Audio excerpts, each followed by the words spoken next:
Michel, est-ce qu'il y a un lien entre le harcèlement qui se passe avec la France, pratiquement en Algérie, non pas en Algérie, au Mali? Vous avez dit que en réalité, ils profitent de ce qui se passe de l'autre côté pour avancer. Est-ce que au niveau du Mali, la vie du docteur Choguel Kokala Maïga est en danger?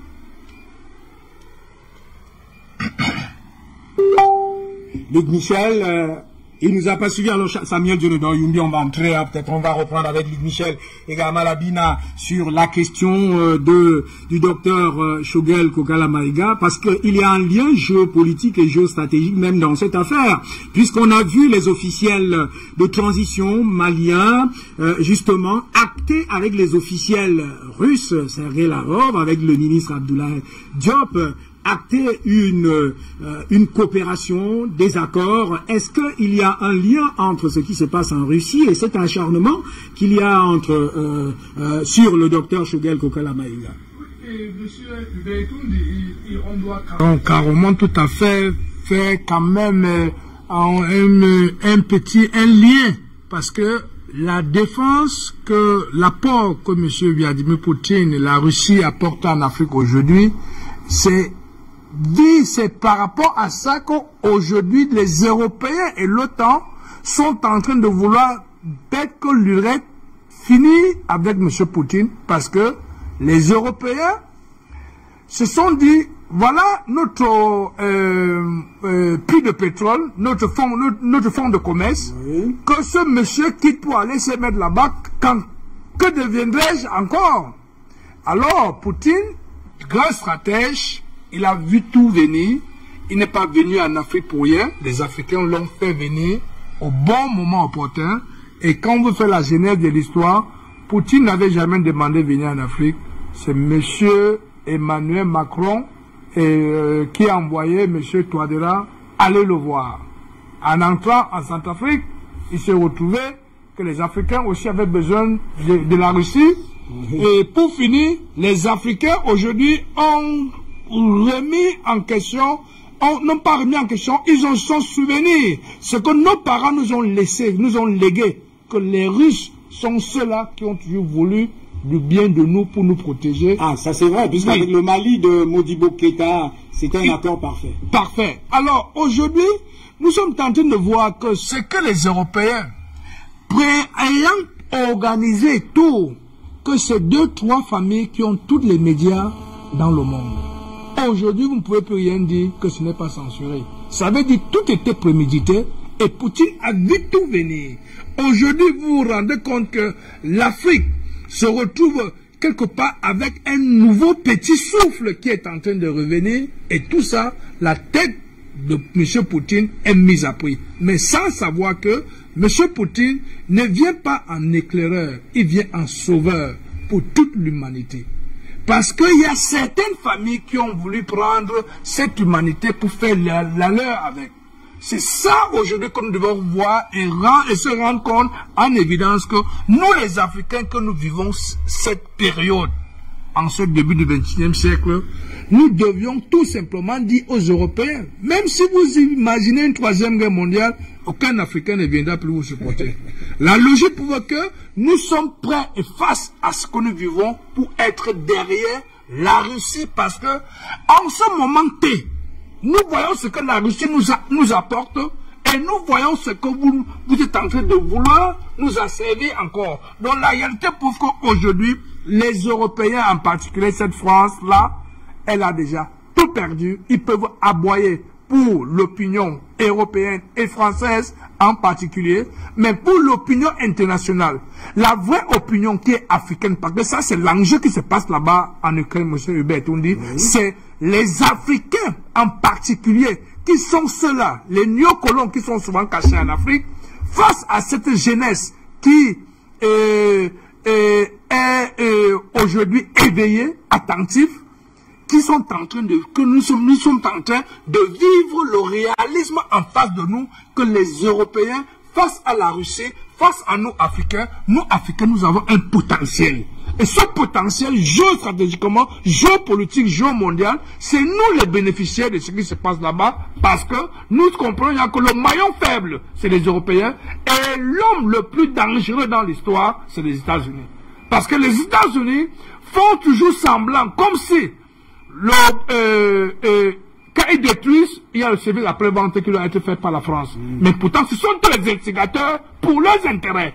Et aujourd'hui, nous sommes en train de vivre ça en mondo-vision que les États-Unis, ce pays des Yankees, c'est ceux-là qui mettent le feu partout par rapport avec leurs instruments OTAN. Mais est-ce que la France a donc intérêt à s'opposer radicalement et de manière assez hystérique à ceux-là en réalité qui ne présentent devant la face du monde que les aspirations et les volontés des peuples? Aujourd'hui, vous voyez que en Afrique, aujourd'hui, il y a les Africains, les panafricanistes sont en train de prendre leur destin à main, leur dignité à main. La France, c'est celle-là toujours, qui a toujours été sur les seins des États-Unis. Si les États-Unis disent je ne donne pas les seins, je veux ceci, elle va chercher, elle vient donner. Aujourd'hui, c'est elle-même qui doit se désolidariser de cette Amérique, comme M. Chirac l'a fait une fois lors de la guerre d'Irak avec M. de Villepin. C'est cette France qui, elle, avec les Européens, qui doivent se dire, aujourd'hui, le monde, un monde unilatéraliste n'a plus place aujourd'hui. Nous voulons un monde multilatéraliste et multipolaire où nous, la France, nous pouvons bénéficier quelque part de nos intérêts, de nos relations et en respectant les accords et vivre pour les générations futures avec les Africains. Mais si... Ça veut donc dire que, comme dit un Français, c'est vrai que tous sont des politiques, comme dit Luc Mélenchon, c'est-à-dire laisser le Mali tranquille et partir si le Mali vous a dit de partir.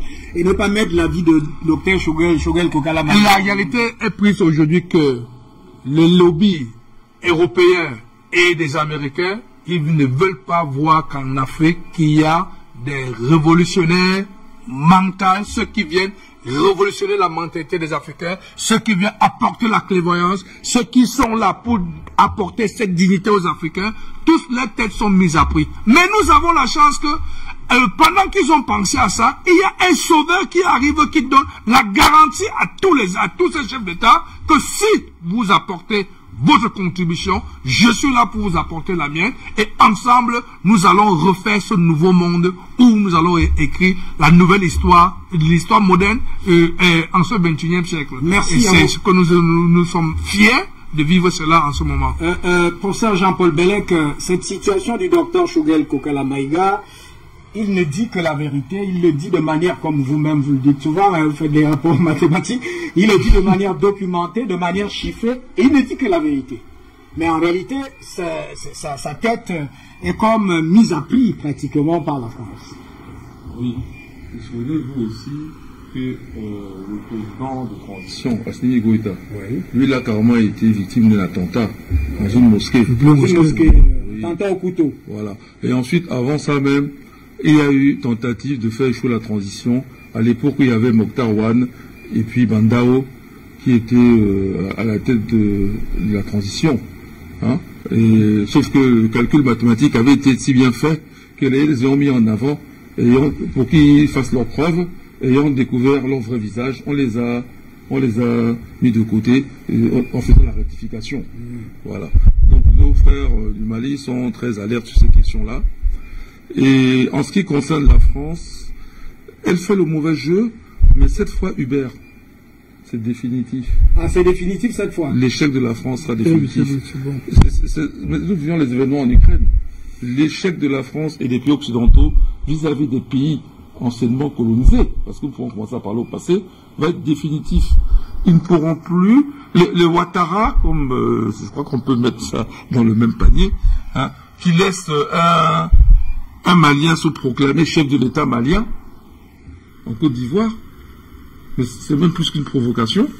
Il y a certains Africains qui estiment, je vous relance tout simplement, il y a certains Africains qui estiment que non, Ouattara n'est pas concerné et qu'il n'y a pas de problème. Ouattara n'est pas concerné. Ok, très bien. Il est chef d'État de la Côte d'Ivoire, n'est-ce pas? Oui. Il fait partie de la CEDEAO, n'est-ce pas? Il fait partie de l'Union africaine, n'est-ce pas? Et dans ces, si je ne me trompe pas, dans ces institutions-là, il est interdit qu'un État africain, à partir de son territoire, promeut la mise en question d'un autre État. La souveraineté d'autres États. Donc ils violent déjà cet aspect-là. Donc eux, comme à la CEDEAO, ils sont toujours pressés de condamner le Mali, on peut donc commencer à condamner M. Ouattara. C'est lui le chef de l'État. De fait. Voilà. Sinon, en ce qui me concerne, je rappellerai une chose. Le Mali s'est libéré totalement de la France avec Modibo Keïta dans les années 60. Ils avaient leur monnaie, ils avaient leur diplomatie, et par là, ils avaient des accords avec la Russie. Voilà. Ce qui s'est passé, c'est par un coup d'État qui a renversé Modibo Keïta en 1968, qu'un pro-français du nom de Moussa Traoré a pris le pouvoir et a mis Modibo Keïta en résidence surveillée, dans laquelle il va mourir empoisonné, en tout cas maltraitance. Voilà. Et plus tard, il y aura une nouvelle révolution malienne qui va faire tomber Moussa Traoré. Et nous en sommes là. C'est un processus, et le Mali est toujours à la tête de pont. Ce processus de libération totale du continent africain. Il s'est fait par étapes, mais il va aboutir. Pourquoi? Parce que, vous savez, on demande à la France de retirer ses troupes. Allez, Takuba dehors. Ok. Mais pourquoi donc, alors que nous avons des événements là maintenant, c'est-à-dire que, vous savez, comment on dit, on ne pourra plus parler dans quelques jours, dans quelques semaines, comme c'était avant, à cause d'événements qui se passent actuellement là, en Europe de l'Est, Ukraine et Russie. Qui a mis même l'actualité sur le Covid en l'heure, mais... Oui, d'ailleurs, merci de nous relancer sur le Covid. Cocorico, nous avons vaincu le Covid, on le savait, nous le savons. Mais quand même, nous, dans le cas du Cameroun, nous sortons d'une canne qui a duré 1 mois. Elle s'est terminée il y a à peine 3 semaines. Mais le taux de guérison au Cameroun aujourd'hui frise pratiquement le maximum possible. C'est-à-dire qu'on a plus de 98,3% taux de guérison. Il y a 228 cas seulement en cours. Et ces 228 cas, ça fait déjà plusieurs jours. Ça veut dire qu'aujourd'hui, il n'y a pas eu de cas de Covid. La situation en Ukraine a balayé tout cela. Allons avec d'autres. La situation en Ukraine a balayé, mais je profite aussi pour montrer que pour pouvoir être libre, autant être en bonne santé. Nous sommes en bonne santé, nous les Africains. Ce n'est pas le cas de la France.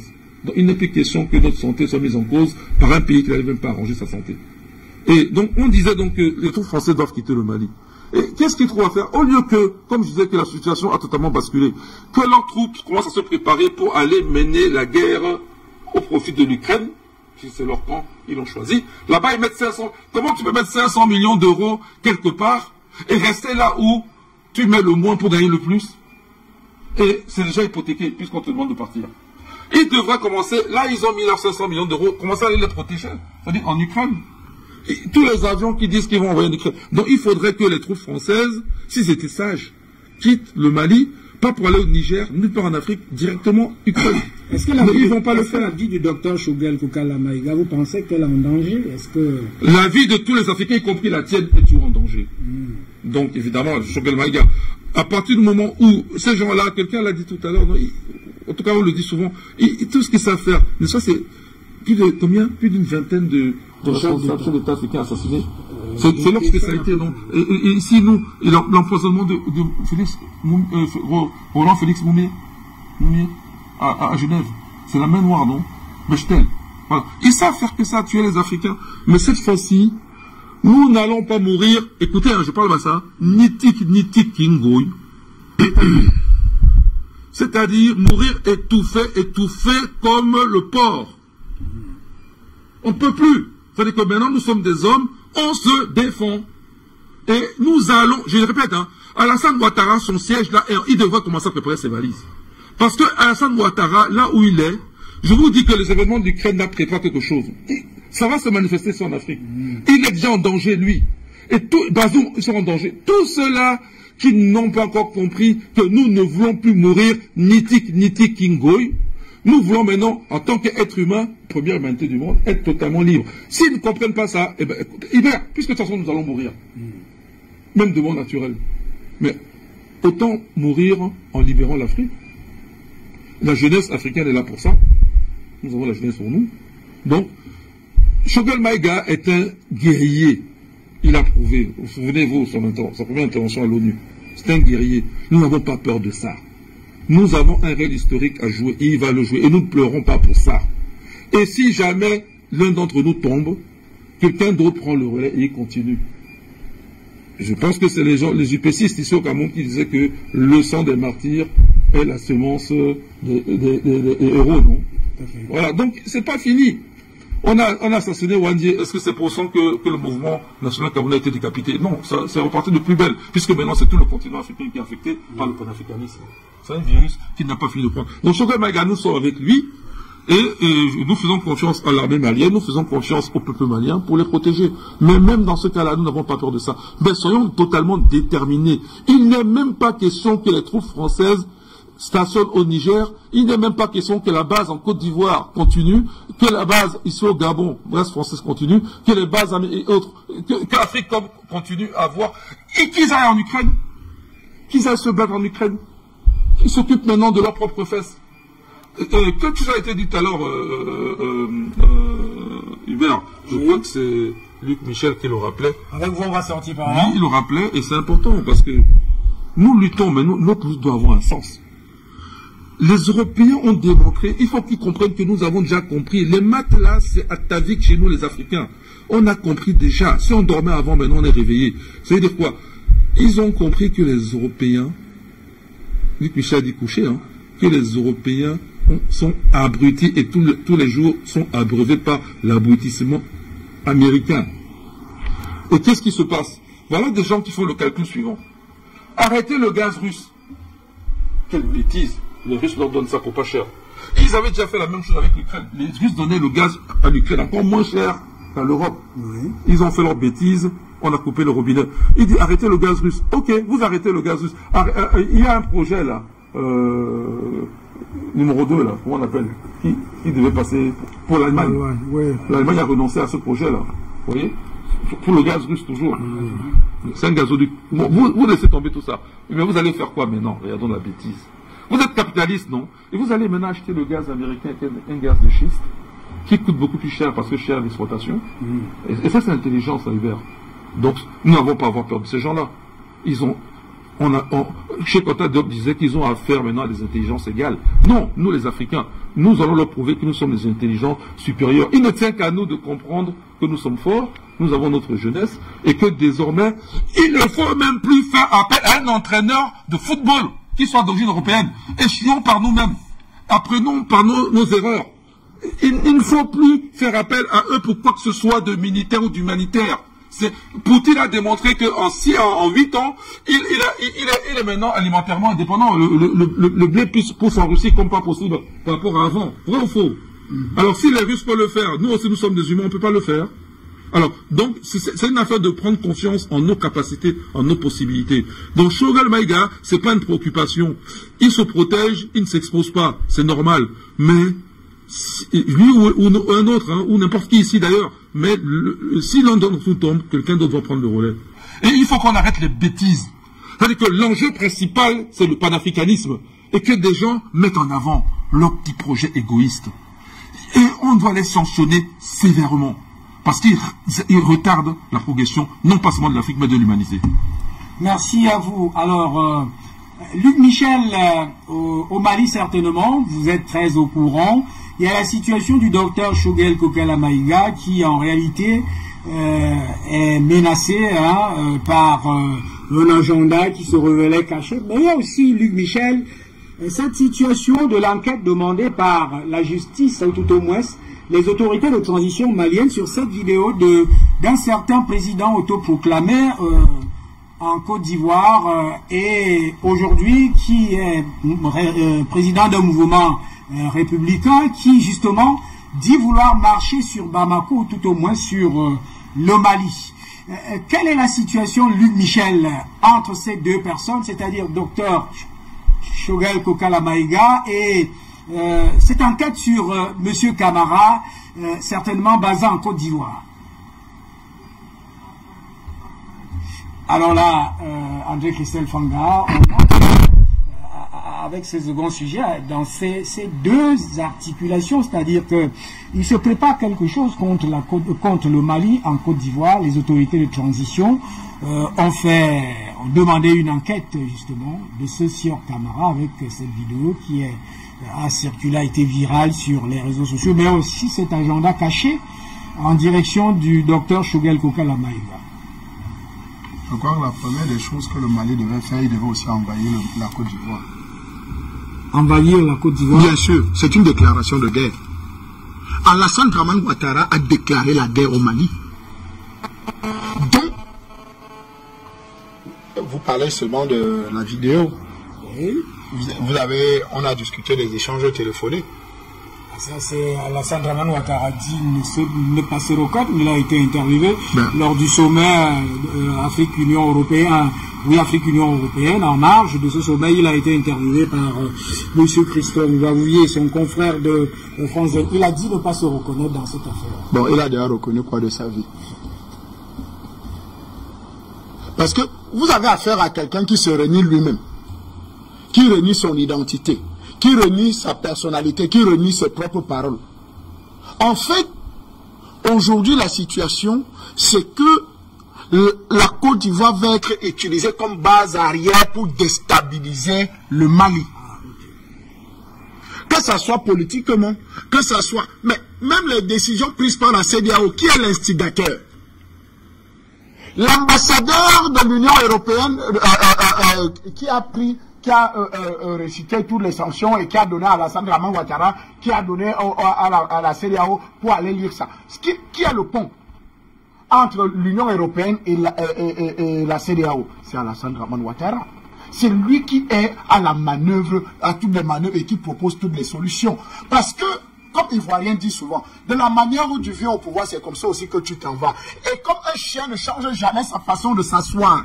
C'est-à-dire, Alassane Dramane Ouattara est un criminel. Il est arrivé par la force des armes, par l'utilisation de la violence, par l'utilisation de la religion, par l'utilisation des forces externes, c'est-à-dire onusiennes et Union européenne. C'est ces forces-là qu'il a utilisées pour justement prendre possession de la Côte d'Ivoire.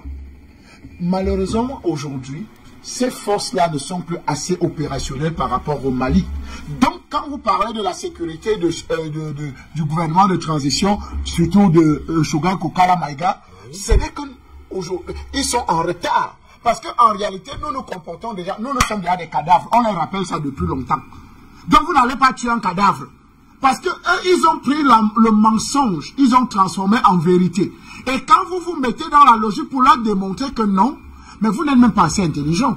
Comment depuis 1960 que vous avez attribué les indépendances factistes, vous avez dit aux Africains, vous êtes maintenant libres, et que vous ramenez des stratégies rétrogrades, c'est-à-dire esclavagistes à la lumière devant tout le monde. Et les Africains vous disent que maintenant on connaît ça depuis, on est assez intelligent, on connaît que la stratégie. Quand vous n'êtes plus d'accord avec la France, la prochaine chose c'est trois choses.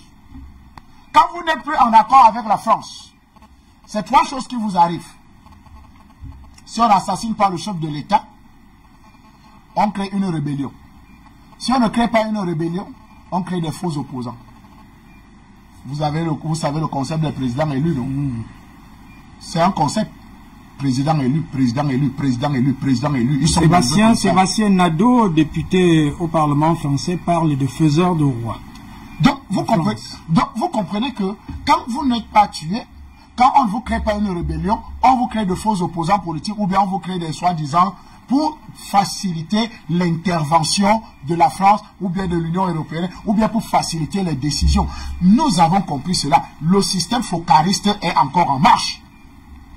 La France est tellement bête qu'ils sont allés retirer dans les tiroirs, c'est-à-dire, je parle de Le Drian, qui est le focariste des temps modernes, qui allait tirer dans les tiroirs de Focard, mais à cette méthode de que, quand vous n'êtes pas d'accord avec la France, on vous assassine. C'est ce qu'ils ont voulu faire aujourd'hui à Touadéra. C'est ce qu'ils veulent faire aujourd'hui au Mali. Donc, quand vous n'êtes pas d'accord avec la France, on vous tue, ou on vous crée une rébellion. C'est ce qu'on a fait à Nana Akufo-Addo, parce que les gens pensent que Nana Akufo-Addo, président du Ghana, s'est retracté pour être l'élève de la France aujourd'hui pour rien. On a créé l'autogolante. Vous savez que quand il a tenu un discours face à Macron, il a dit des choses extrêmement graves devant Macron. subitement, quelques mois après, le Togoland a commencé. Donc, vous voyez que l'ambazonier au Cameroun, vous voyez que c'est des concepts. Vous allez voir Jean Ping, opposant politique, n'est-ce pas, à Ali Bongo, qui n'est plus très d'accord avec la France. Ok. Vous voyez au Togo, c'est Kouadjo quelque chose. Donc, vous allez retrouver que dans tous ces secteurs-là, si vous ne trouvez pas une rébellion, si vous ne trouvez pas un assassinat du chef de l'État, vous allez retrouver les présidents élus. Donc, aujourd'hui, le gouvernement de transition est dans une posture, et nous n'appelons plus ça le gouvernement de transition. Il faut que nous soyons clairs. C'est eux qui nous ont appris que la démocratie, c'est la gouvernance du peuple par le peuple, n'est-ce pas? Pour le peuple, n'est-ce pas? On a 4,5 millions de Maliens qui sont sortis. Ils ont dit, Choguel Kokala Maïga, Premier ministre, Assimi Goïta, colonel, nous vous soutenons. 4,5 millions de personnes qui sont sorties dans la rue. Ils ont refusé même de montrer les images. Même Google, qui est le référentiel mondial, n'est-ce pas, en matière d'Internet, a refusé de montrer ces images de mobilisation des peuples. Mais écoutez, quand vous êtes dans ce genre de logique, ça veut dire que vous ne comprenez rien à rien à la politique. Alors que dans la même CEDEAO, il y a des gens qui ont été élus à moins d'1 million d'électeurs. Alors je parle d'Alassane Dramane Ouattara. Alors la question maintenant, c'est de savoir, est-ce qu'il y a une militarisation en direction du Mali qui se préparerait donc en Côte d'Ivoire avec ce harcèlement, cet agenda caché sur Dr Choguel Kokala Maïga et c'est sur Camara qui dit, bon, ce qui pour moi est regrettable, c'est que ce monsieur a des difficultés même pour parler et lire le papier qu'il y a devant lui, et c'est un peu embêtant. Donc, je vois Gamal Abina qui est revenu là. Ouais. Gamal Abina, le Zoom nous fait des caprices ce soir, mais vous êtes revenu, vous êtes avec nous. Alors, situation malienne, un lien avec la position de la Russie, et surtout aussi ce qui se fabrique en Côte d'Ivoire avec ce sieur Camara, mais surtout avec cet agenda caché qui se dirigerait sur la personne de Dr Choguel Kokala Maïga. Est-ce qu'il y a des chances que le Mali soit muselé par ce qui se prépare, que ce soit en Côte d'Ivoire, que ce soit dans ces agendas cachés? Gabalamina. Alors oui, juste pour prévenir que Luc Michel aussi est sur plateau. Hein. Je vais répondre donc à votre question. Ce qui se passe, c'est que vous avez bien compris qu'il y avait un chamboulement mondial actuellement avec un retour de la guerre froide. J'ai utilisé un terme pour désigner cela. J'ai appelé une alliance entre la Chine et la Russie pour faire simple. Il y a d'autres pays qui sont dans l'alliance. Par exemple, vous voyez que le Venezuela se soit rejoint en soutien à la Russie. J'ai appelé ça la Ruchine. Donc c'est la Chine et la Russie qui se sont reconstituées, enfin qui se sont constituées en vérité, parce qu'à l'époque ils n'étaient pas d'accord du temps de la guerre froide. Et donc cette alliance a totalement transfiguré la réalité sur le terrain africain. Il faut savoir que le retour de cette guerre froide va ramener à nouveau des relations de tension dans certaines régions en Afrique particulièrement, puisque c'est l'enjeu principal, et qu'il va y avoir évidemment des batailles et des soutiens. En l'occurrence, le Mali, qui montre de plus en plus sa fierté par rapport à ses choix politiques, se trouve, et tant mieux, un protecteur ou un allié de circonstances qu'est la Russie. La Chine arrivant en seconde étape pour la question de l'investissement et le développement. Et donc, quand vous me demandez est-ce qu'il y a des risques pour le Mali ou pour d'autres pays, on l'a vu avec la République centrafricaine, eh bien, les Russes font bien attention à ce qu'effectivement les assassinats dont la France avait l'habitude avec ses barbouzes, de faire les commanditaires, hein, en règle générale, les Français envoyaient beaucoup de barbouzes pour assassiner des présidents, on le sait très bien, eh bien, ces assassinats vont être difficilement concevables. Pourquoi? Parce que M. Poutine a, lui, compris son erreur en Libye, quand il a laissé tomber Kadhafi à l'époque. Il a voté la résolution pour empêcher que Kadhafi puisse utiliser son aviation pour faire face à cette fameuse rébellion qui était une fabrication d'étrangers. Et donc aujourd'hui, il ne laissera plus faire ça. Ensuite, parce que une fois qu'il aura remporté la mise sur l'Ukraine, les Européens ont compris qu'il fallait un petit peu lever le pied, un peu se calmer, arrêter de jouer les gros bras face à un géant comme la Russie qui a des capacités militaires aujourd'hui largement supérieures à toutes les capacités occidentales. Et donc, ce qui se passe par rapport au Mali, c'est que le Mali a bien anticipé cela. Les décideurs qui sont aux commandes ne sont pas les imbéciles, contrairement à l'idée reçue, parce qu'il y a beaucoup de gens qui ont tendance à prendre les militaires pour des crétins. Là, ces militaires sont très bien formés. Ils ne tombent pas dans des pièges grossiers et ont compris qu'au fur et à mesure, on se rend bien compte qu'il y a un effet domino dans toute la région de l'Afrique, que ce soit de l'Est ou de la Corne de l'Afrique. La victoire, par exemple, en Éthiopie, d'Abiy Ahmed a déjà démontré qu'effectivement les choses sont en train de bouger. Abiy Ahmed c'était face aux États-Unis. Donc, je ne suis pas vraiment inquiet pour les pouvoirs qui ont décidé de reprendre leur destin en main en Afrique. Je dirais juste une chose, pour faire simple, c'est que si on veut garantir qu'un peuple vive en sécurité, parce que c'est de la sécurité des peuples dont il s'agit, si on veut garantir qu'un pays se développe normalement sans être cassé systématiquement, comme ça a été le cas systématiquement en Afrique, il faut garantir d'abord une sécurité militaire. C'est-à-dire qu'il faut être en mesure de protéger ses frontières et de protéger des criminels qui sont envoyés de l'étranger et qui font des coups d'État en général téléguidés pour déstabiliser le pays.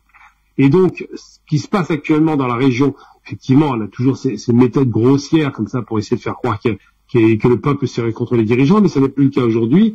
Eh bien, ce qui se passe, c'est un chamboulement régional, un chamboulement géostratégique. Les cartes sont rebattues et le retour de la Chine, de la Russie et d'autres pays, hein, on parle aussi de l'Iran, on peut parler du Venezuela, on peut parler de l'Algérie qui appuie toute cette campagne de souverainisation de l'Afrique, de retour à sa propre souveraineté. Tous ces rapports font que les dirigeants africains peuvent commencer à dormir sur les deux oreilles tout en restant vigilants. Donc, ce qui se passe, les tentatives d'assassinat, toutes avortées, je le rappelle, hein, il y en a une qui a abouti, mais globalement, c'est toujours des échecs, ne se font plus parce qu'effectivement, l'allié choisi par les Africains, les Alliés en l'occurrence, sont solides aujourd'hui. Ils ont déserté le terrain pendant 30 ans, mais ils sont de retour. Et comme on peut l'imaginer, la Russie l'emporte face à l'Ukraine, clairement l'Afrique va être le prochain théâtre d'opération des Chinois, des Russes, des Iraniens, des Turcs évidemment, on les verra aussi dans le bateau, des Algériens et d'autres acteurs qui vont pousser leurs cartes en Afrique et qui vont certainement transfigurer le continent avec des choses, je l'espère, positives.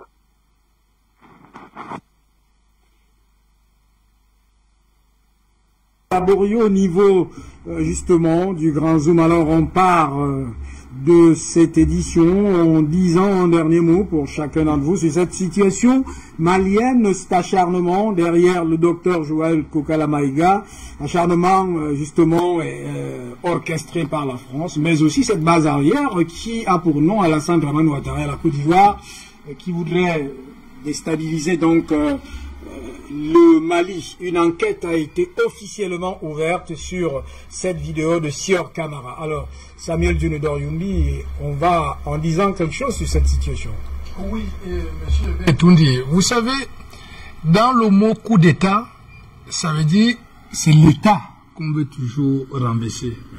Il faut faire la part des choses aujourd'hui que la France voudrait assassiner M. Choguel, c'est plutôt M. Assimi Goïta qu'on veut assassiner. Il est déjà passé par là. Et aujourd'hui, on peut savoir que M.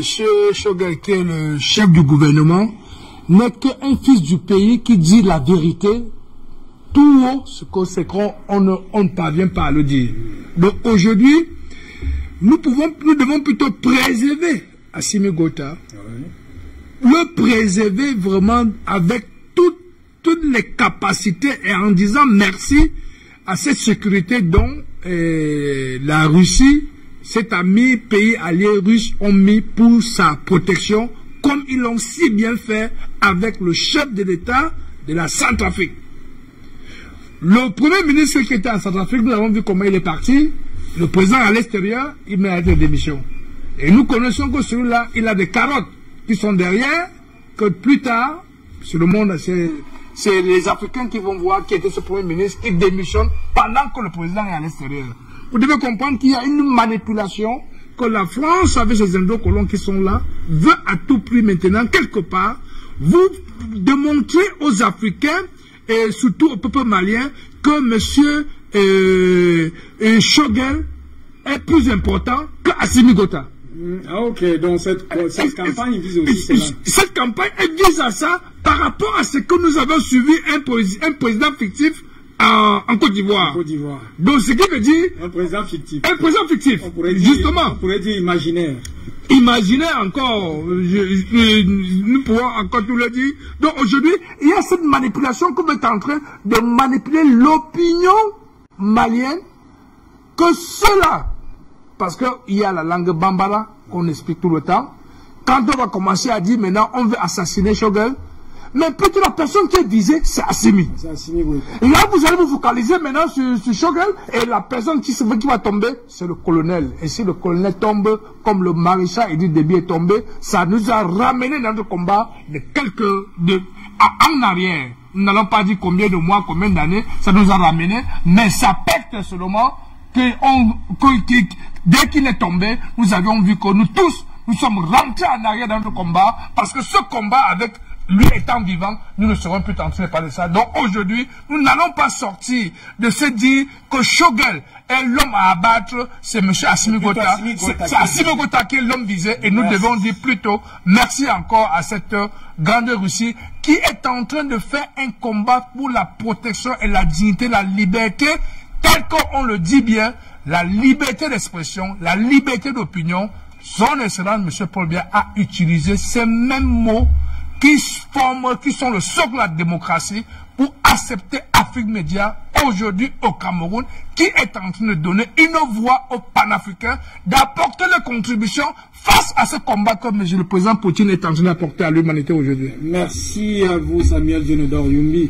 Très percutant ce soir, et vous n'en êtes pas moins.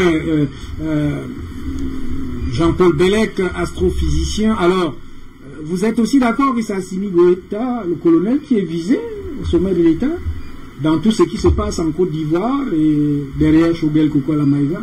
En tant que physicien qui connaît un peu la théorie quantique des champs, je ne m'attarderai pas à ça, parce que quand vous parlez, vous remuez l'air et à travers ça, le vide. Le vide, lui, c'est tout l'univers. Et n'oubliez pas l'équation de Schrödinger. Ça, c'est même pas la théorie quantique des champs, c'est la mécanique quantique de base. Ça veut dire qu'on peut influencer les probabilités. Donc, pour ça, nos ancêtres savaient très bien qu'avant de parler, il faut tourner 10 fois sa langue. Donc, comme moi, je ne souhaite même pas que cette chose-là arrive, je ne vais même pas le penser, quoi. Je vais seulement dire une chose. Si vis pacem, parabellum.